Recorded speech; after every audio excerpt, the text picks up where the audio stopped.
상 삼배 올리겠습니다. 반갑습니다.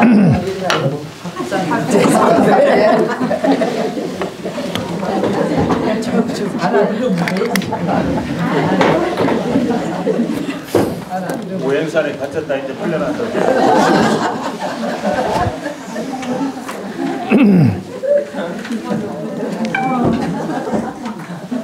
자, 초파일들 잘 보내셨지요? 이제 한 주 쉬었고 이제 우리 다시 이제 불교 개론, 서유기를 통한 불교 이야기 뭐 이 정도가 이제 우리 공부의 주제입니다.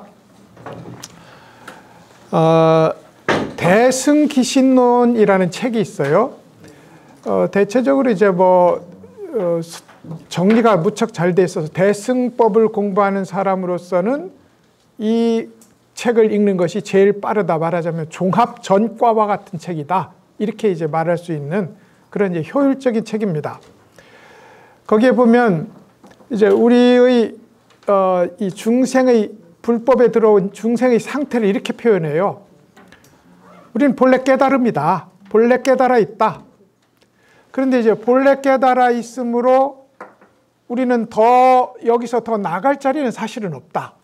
근데 왜 우리는 중생이고 부처님 삶을 살지 못하는가 하는 이제 이유가 뭐냐면 본질적으로는 깨달음이지만 거기에 소위 탐진치 삼독을 비롯한 다양한 먼지가 끼어서 우리를 깨닫지 못한 상태에 머물게 한다 이겁니다.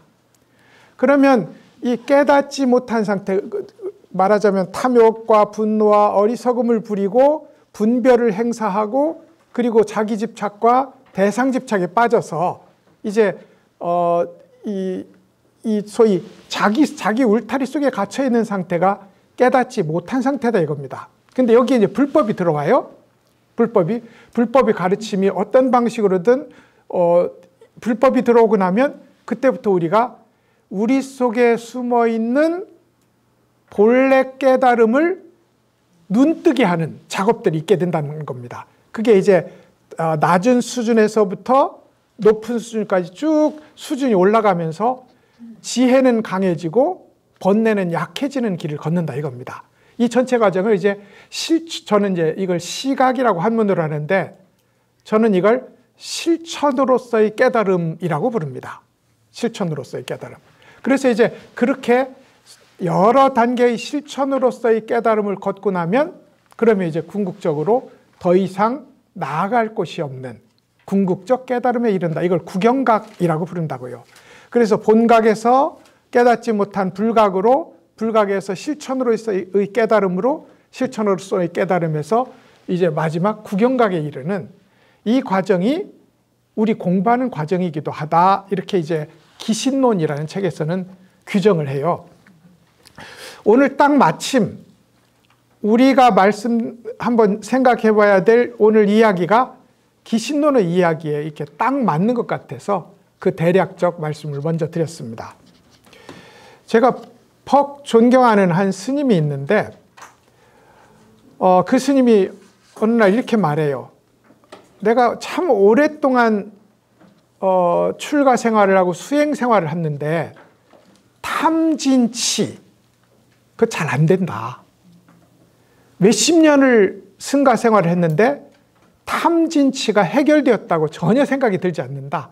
이렇게 이야기를 합니다. 그러니까 우리가 탐진치를 제거하고 개정회를 성취한다는 말이 원칙적으로는 맞지만 얼마나 실천적으로 어려운 일인지를 그 스님의 경우를 통해서도 이제 볼 수 있지 않았을까 싶습니다.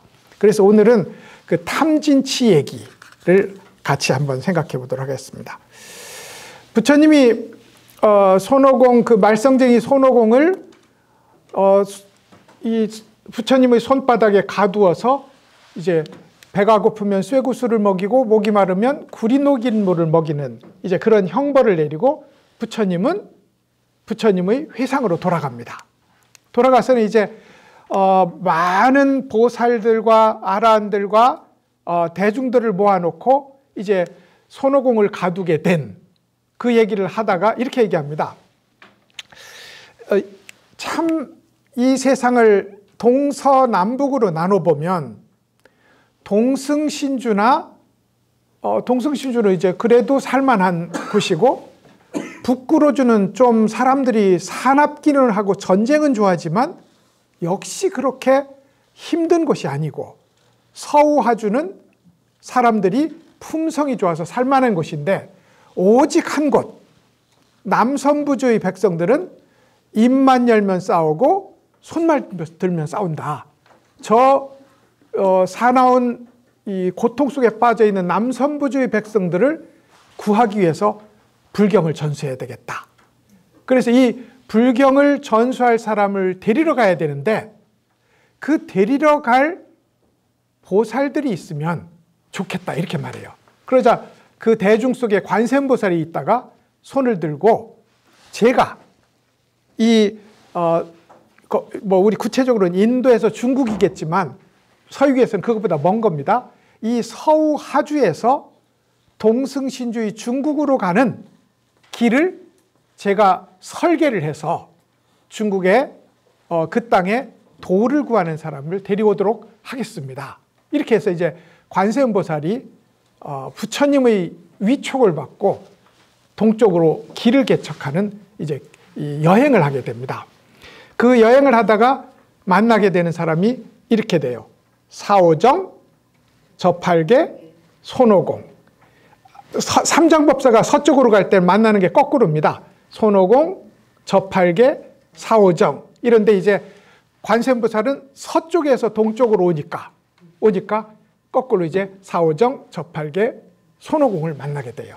그 사오정, 저팔계, 손오공 얘기를 오늘 이제 할 겁니다.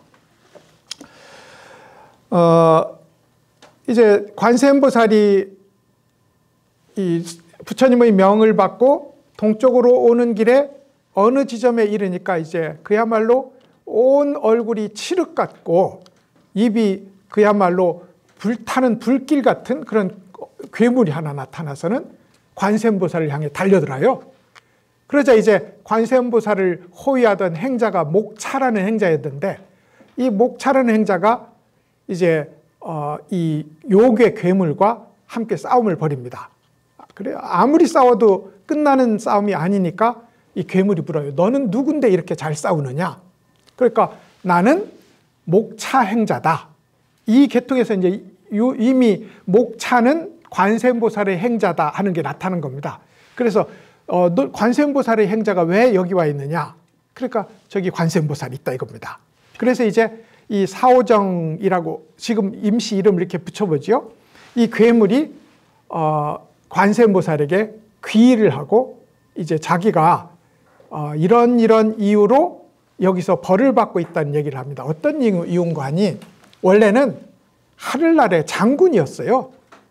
그런데 옥황상제가 어느 날 행차를 하는데 주로 이렇게 문발을 열어주는 그런, 그것도 장군입니다. 문의 커튼을 열어주는 그런 역할을 하는 장군이었어요. 그런데 까딱 잘못해서 옥황상제와 서왕모가 간에 있던 유리잔을 하나 깨뜨린 겁니다.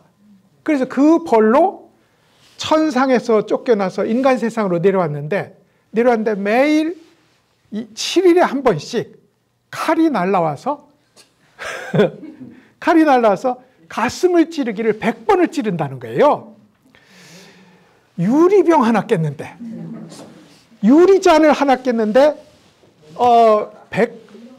그러니까 이 옥황상제하고 서왕모 사이에 있었던 이 유리잔 하나가 도대체 무엇이길래 이렇게 심각한 형벌을 하고, 더군다나 먹을 것이 전혀 없어서 이틀에 한 번, 3일에 한 번씩 나와서 사람을 잡아먹어야 되는 이런 이제 혹독한 형벌을 이제 겪게 되었다 이겁니다. 사실 이 커튼을 걷는 역할을 하는 장군인데 유리병을 깨뜨렸다는 얘기는 굉장히 중요한 거예요. 자세하게 이야기를 하자면 너무 길어져서 이런 겁니다. 어리석음이에요. 이 사오정은 탐진치 중에 어리석음입니다. 사오정은 안 통하잖아요. 이 서로 대화도 안 통하고 이 스스로 캄캄한 무명의 늪에 빠져 있는 그런 어리석음의 대명사라고요. 그런데 이 사오정이 커튼을 열고 닫는 역할을 했다는 것은 이 커튼의 안과 커튼의 밖, 이걸 나누면 이걸 닫아버리면 캄캄하잖아요. 근데 이걸 열면요, 환해지는데 그래도 안은 아니고 밖은 바뀝니다. 그런데 이제 그걸 가르는 것이 아마도 서왕모와 옥황상제 사이에 있었던 유리잔이었던 것 같은데, 이걸 깨트리면서 이제 안과 밖을 밝게 보는 안목을 상실한 겁니다. 그러니까 이게 이제 죄로 치면 제일 큰 죄입니다. 이 유리잔 하나 깨트린 것이, 왜냐하면 우리 속에 있는 맑게 비치는 유리잔을 깨뜨렸다고 생각해 보십시오. 그러면 우리의 무명을 불러온 원흉이다. 그래서 이제 여기서 이 사람을 잡아먹고 있다. 그러자 이제 너 그러면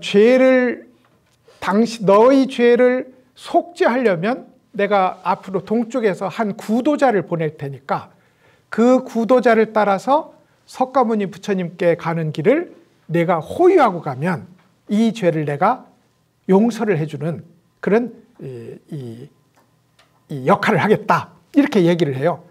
그래서 이제 예, 그렇게 하겠습니다 이러면서 이름을 지어봤습니다. 그 이름이 사오정이에요.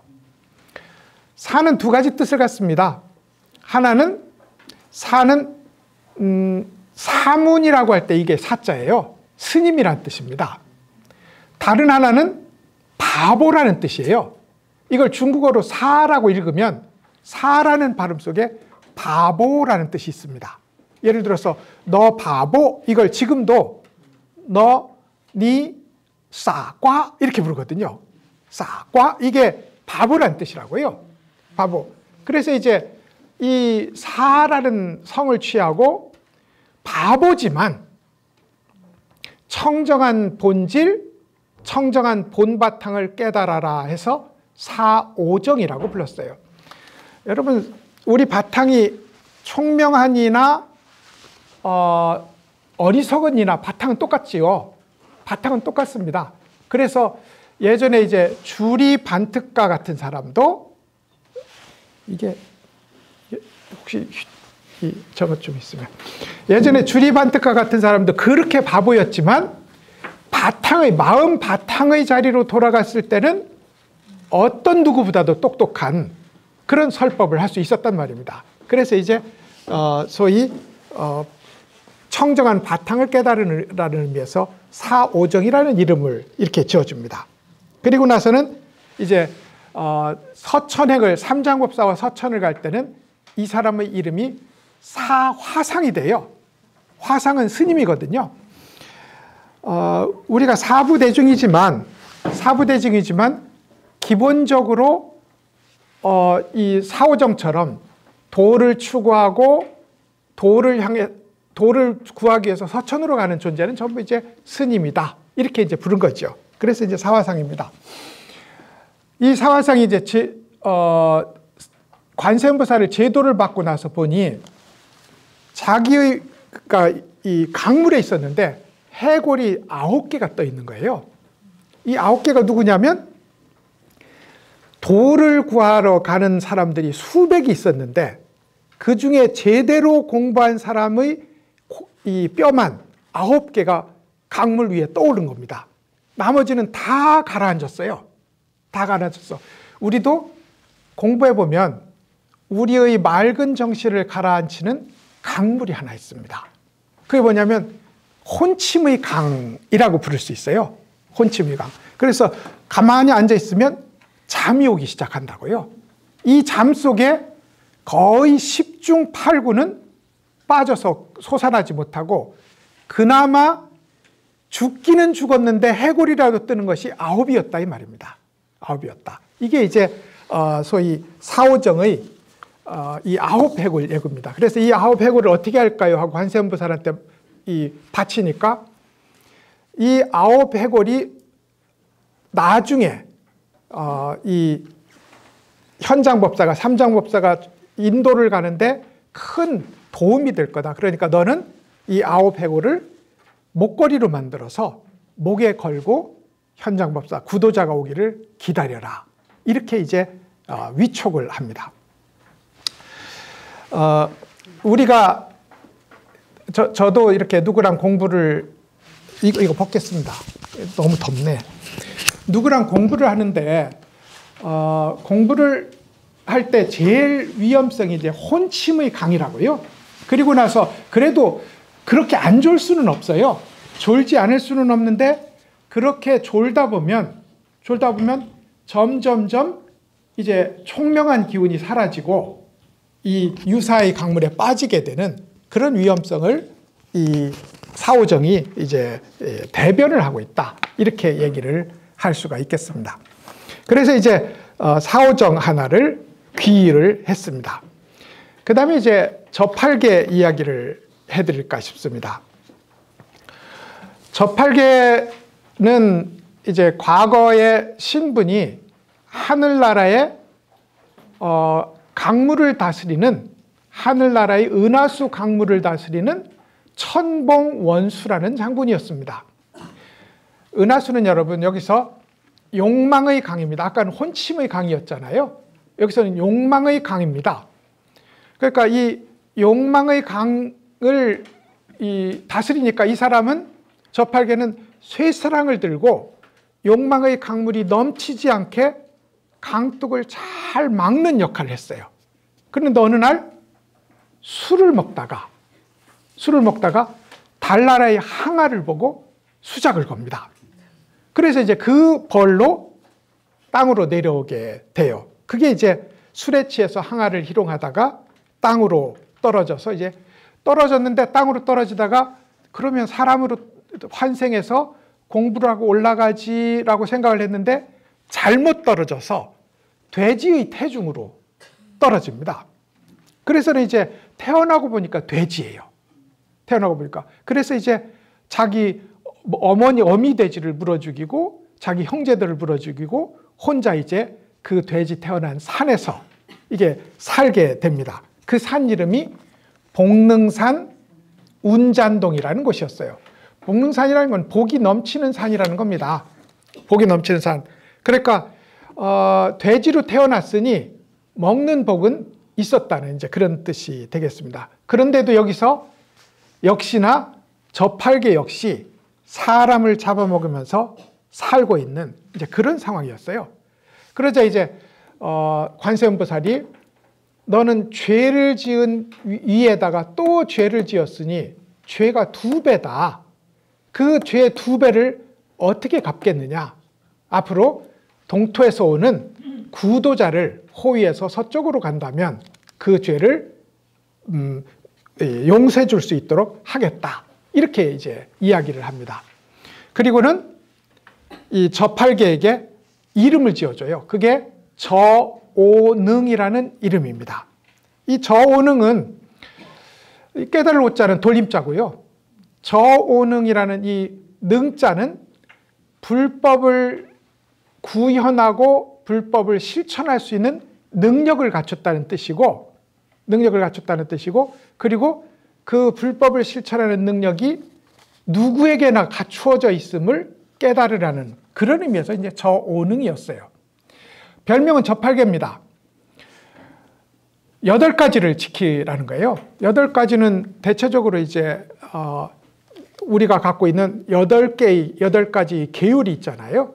그런데 우리가 얘기하는 8가지 계율은 죽이지 말라, 음행하지 말라 이런 건데 저팔계가 지키는 저팔계는 파 먹지 말라, 달래 먹지 말라, 마늘 먹지 말라, 그리고 흥거 먹지 말라 이렇게 우리가 흔히 오신채라고 부르는 5가지 이 채소를 먹지 말라는 그런 의미에서의 팔계였어요. 이 오신채를 먹지 말라는 건 인도에는 없겠지요. 인도에는 없습니다. 그러니까 중국에서 생겨난 건데 아마도 이 계율이 법망경에 있어요. 그리고 육식하지 말라는 계율도 법망경에 있는 계율입니다. 그러니까 아마도 우리는 법망경의 많은 계율들이 중국제라고 생각을 합니다. 그러니까 육식도 인도에서는 육식을 하지 말라는 계율이 없었거든요. 법망경 기준으로 육식을 하지 말라는 계율이 일어납니다. 마찬가지로 오신채 역시 중국에서 이 경전을 기준으로 오신채를 먹지 말라는 기준이 있는데 대체적으로 안 지켜도 되는 것 같아요. 왜냐하면 48가지 가벼운 계율에 속해요. 이게 우리가 지켜야 될 10가지 죽이지 말라, 음행하지 말라 이런 건 굉장히 위중한 무거운 계율이지만 이건 가벼운 계율에 속합니다. 그래도 옛날부터 왜 오신채를 먹지 말라 하는데 그 경전을 보면 이렇게 돼요. 오신채를 먹으면 익혀 먹으면 욕망이 강해지고 생으로 먹으면 분노가 강해진다. 네, 그래서 익혀 먹어도 문제가 생기고 생으로 먹어도 문제가 생기므로 오신채를 먹으면 안 된다.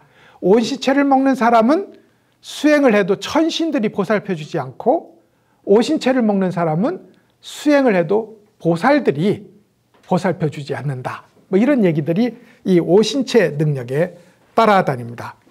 그래서 이제 이 오신채를 먹지 말라는 의미에서 8개 중에 5개를 내렸어요. 나머지 3개는 저 8개는 고기도 먹습니다. 그래서 나머지 3개는 고기 먹지 말라는 건데 3가지 고기만 먹지 말라고 했어요. 첫째는 기러기 고기를 먹지 말라. 우리 기러기 고기 안 먹지요. 기러기 고기를 왜 먹지 말라고 했냐면 기러기는 실제로 그런 것 같긴 한데 암컷과 수컷의 사이가 극히 좋아서 소위 일륜의 부부애를 상징하는 거니까 일륜을 허무는 그런 행위로서 육식을 하지 말라 이런 거였어요. 그 다음에 이제 이 거북이를 먹지 말라 했어요. 거북이 고기를. 거북이는 이제 오래 살고 지혜를 갖춘 영적인 동물이므로 거북이를 먹어서는 안 된다는 것이고 나머지 하나가 개고기를 먹지 말라는 것이었습니다. 왜 그러냐면 당연히 충성하는 동물이므로. 그래서 이렇게 개고기를 먹지 말라, 기러기 고기를 먹지 말라, 그리고 거북이 고기를 먹지 말라는 계율로 8개를 실천 항목으로 제시를 합니다. 이게 이제 저 8개를 제도하는 거였어요. 이 저 8개가 이제 이후에 삼장법사를 만납니다. 삼장법사를 만나서 그 제자로 들어가면서 이 8개, 8가지 계율을 저한테서 좀 빼주시면 제가 더 열심히 살 수 있겠습니다 하고 이야기를 해요. 그러니까 삼장법사가 가만히 생각해 보니 이 저 8개에게 먹는 것을 마음대로 먹으라고 하면 안 되겠어요. 그래서 아니다. 관세음보살이 내려준 계율을 너는 그대로 지켜라. 그래서 이제 저 오능이라는 이름 대신에 저 8개라는 이름이 훨씬 더 많이 쓰이는 그런 이름이 됩니다. 근데요, 저 8개가 이제 삼장법사를 모시고 서천에 도달하잖아요. 서천에 도달하니까 이 부처님이 다 이렇게 임명장을 줘요. 임명장, 삼장법사에게는 너는 원래 내 제자였는데 설법을 하는데 열심히 듣지 않아서 범부로 태어났다가 드디어 오늘 나의 자리에 와서 나와 동일한 자리에 서게 되었구나라고 칭찬하면서 이름을 너는 전단향불이라고 이름 붙이겠다. 들어보셨잖아요. 전단향불이라고 이름 붙이겠다. 이렇게 이야기를 해요. 그리고 나서 나중에 얘기가 더 계속될 겁니다만 손오공에게는 너는 천신들과 그렇게 싸움하다가 드디어 너 자신과의 싸움에서 승리해서 여기까지 도달했구나. 그리고 나서 손오공에게 싸움에서 이긴 부처라는 의미에서 투전승불이라는 이 이 불명을 내려요. 부처가 된 거죠. 그리고 나서 이제 이 사오정에게는 나중에 말씀드릴 겁니다만 사오정에게는 금신나한이라는 지위를 내리는데 저팔계한테만은 그것보다 좀 많이 낮아 보이는 불단을 청소하는 심부름꾼이라는 이 칭호를 내려요. 불단, 정단사자입니다. 그러니까 이제 저팔계가 아무리 봐도 내 공이 사오정보다는 훨씬 나을 것 같은데 왜 사오정은 나한이라는 직호를 내려주고 나는 심부름꾼이라는 이 신분을 내려주는가 하고서 이제 따져요. 그러자 부처님이 이렇게 얘기합니다. 내 법이, 우리 부처의 법이 크고 위대해서 세상 사람들이 많은 공양을 받게 되는데 그 공양물이 기필코 넘쳐나게 돼 있다. 그러면 내 제자들과 몇몇이서 그걸 처리하고 남는 것은 누구를 지켜서 치울 거냐면 너를 지켜서 치울 거다. 그러면 이것이 싫으면 다른 걸 시켜줄 수도 있다. 그러니까 이제 아니요, 저 정단사자 부처님 이 단을 치우는 심부름꾼을 하겠습니다. 이렇게 이제 스스로 자원한 일이 있게 됩니다. 이 얘기부터 해도 되겠습니다. 그러니까 왜 저팔계 이야기부터 시작을 이렇게 할 거냐면 우리가 이런 정도, 이런 다종다양한 성격과 장단점을 가진 존재가 수행을 해서 부처님의 깨달음의 현장에 도달했다고 했을 때 모두 동일하게 공통된 방식으로 도달하는 게 아니라는 겁니다. 밥 잘 먹는 사람은 밥 잘 먹는 방식으로 성불하고 그리고 성질 잘 내는 사람은 성질을 내면서 성불하고 그리고 깨끗한 사람은 깨끗한 방식으로 성불을 한다 이겁니다. 그러니까 우리가 탐진치라는 것을 내려놓고 개정해라고 하는 것이 따로 있지 않다. 이걸 저팔계의 정단사자 사건을 통해서 우리는 이제 볼 수 있게 되는 거죠. 이 저팔계는 우리 속에도 이 세 명은 다 우리 속에 있는 거예요. 우리 속에 손오공도 있고 우리 속에 사오정도 있고 우리 속에 저팔계도 있는데 이 저팔계는 내 마음을 내는 노력이 늘 도를 성취하는 데 장애가 됩니다. 예를 들어 얼음을 문대서 불을 구하겠다. 모래를 쪄서 밥을 짓겠다. 이런 태도로 자기 스스로 그렇게 말을 해요. 이런 태도로 불법을 구하는데 임합니다. 근데 이제 결국 저팔계는 이제 그러면서 점점점 그 억지 노력을 내려놓는 방식으로 성숙을 해가요. 그 성숙하는 길이 뭐냐면 팔계입니다. 우리를 저팔계는 탐욕이잖아요. 탐욕을 순화시키는 데는 계율만한 것이 없다. 계율만한 게 없다. 그래서 말하자면 우리한테 5개가 있고 8개가 있고 10개가 있고 무수한 개들이 일어나는데 탐욕을 막아내려고 하면 그 탐욕이 증장되지 못하도록 예를 들어 좋은 것을 덜 보게 하고 맛있는 것을 덜 먹게 하는 이런 방식의 계율이 탐욕을 통제하는 혹은 다스리는 방법이지 탐욕을 빼버릴 수는 없다. 이게 이제 저팔계의 이야기가 되겠습니다. 그 다음에 이제 손오공 얘기를 해드리죠. 한번 중복될 것 같은데 손오공은 지난번에 말씀드린 것처럼 천신들과 싸웠어요. 그리고 나서 천신들과 싸우고 옥황상제의 지위를 내려달라고 하다가 석가모니 부처님의 손에 갇히게 된 거잖아요. 아마 이게 손오공의 영상에는 아수라가 들어있어요. 우리가 육도 중생하면 천상에서부터 천상 그리고 우리 인간 수라가 있잖아요. 이 아수라가 원래는 중국 인도의 신 중에서 굉장히 강한 신이었어요.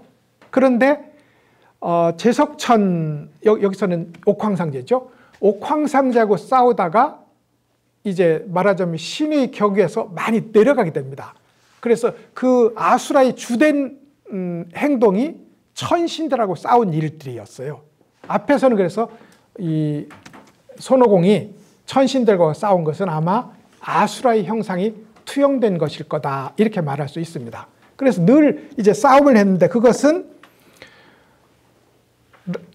자기가 뛰어나다는 것을 증명하기 위한 싸움이었잖아요. 그래서 이제 천신들을 싸우다가 오행산에 갇혀서 이 쇠구슬을 먹고 구리 녹인 물을 이제 먹게 되는데, 이때 이제 역시 오행산에 관세음보살이 나타납니다. 관세음보살이 나타나서는 이 손오공을 보고서 너 나를 알아보겠느냐. 그러니까 이제 손오공은 관세음보살을 알지요. 그래서 예, 관세음보살이 아닙니까? 저를 좀 구해주세요. 이렇게 이야기를 합니다. 그러자 좋아, 그러면 저쪽 동토에서 삼장법사가 올 텐데 그 삼장법사를 호위해서 서천까지 갈 수 있다면 너희 죄를 사할 수 있도록 내가 한번 노력을 해줄게.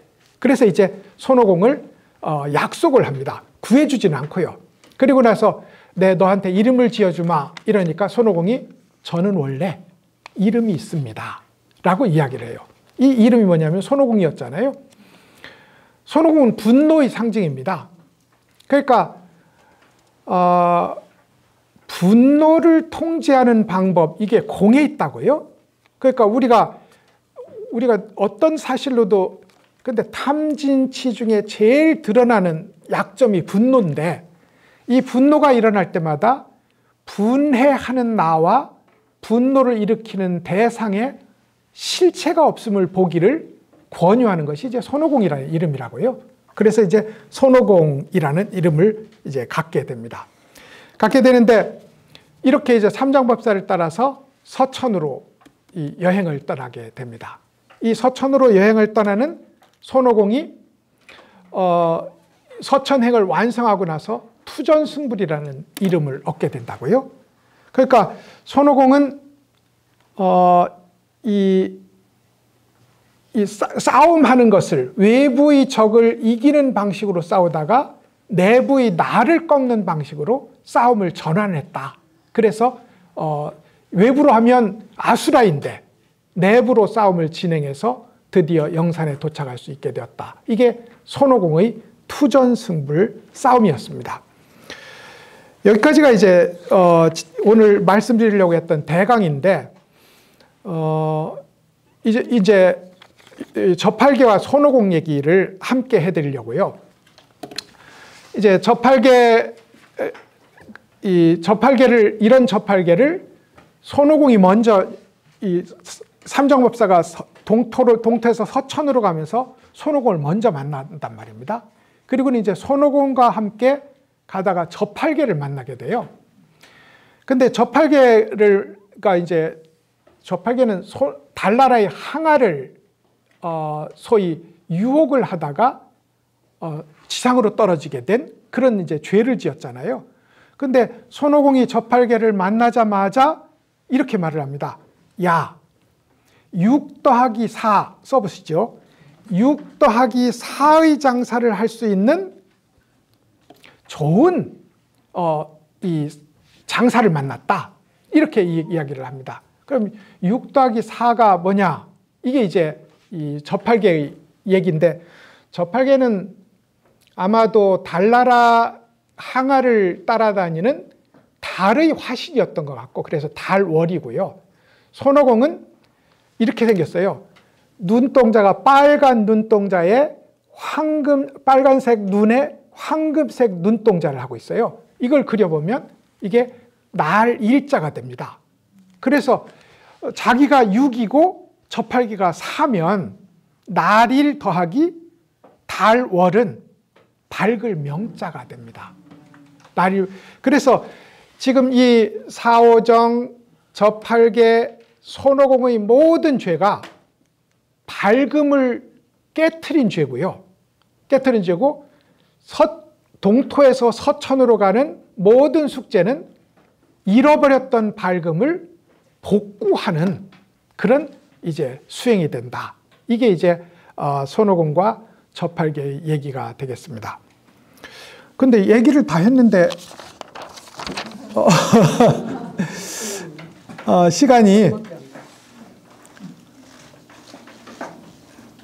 자 자료 이것뿐입니까? 이것만 온 것 같으네. 우선 카메라 꺼주시죠.